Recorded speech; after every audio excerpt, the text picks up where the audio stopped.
উপস্থিত আমার মঞ্চ ভবিষ্য বিশিষ্ট গুণীজনেরা এবং আমার মায়েরা, সবাইকে আমি আমার তরফ থেকে ধন্যবাদ জানাচ্ছি এবং খুব আনন্দিত আমি প্রত্যেকটাই সাক্ষ্য অনুষ্ঠানে আমি থাকি।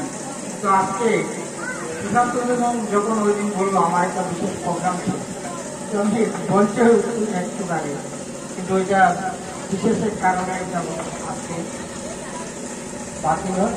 তার জন্য আজকে আমি এখানে হঠাৎ করে মনে পড়লো সুশান্ত তো আমাকে বলছিল, তাই আমার একটু দেরি হয়ে গেছে। তার জন্য সবার কাছে আমি ক্ষমা চাই।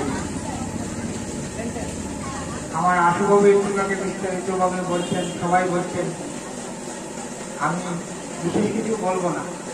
কেন পত্রিকা মানেই মানুষের মধ্যে জ্ঞান বৃদ্ধি করা, জানা শোনা, এগুলা অতীতকে জানা এবং বর্তমানকে জানা।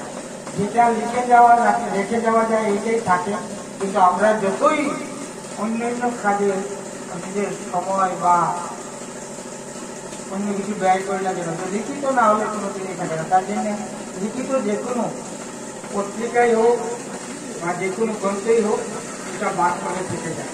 তার জন্য লিখিতটাই বাস্তব, এটা আমরা মেনে নিতে হবে।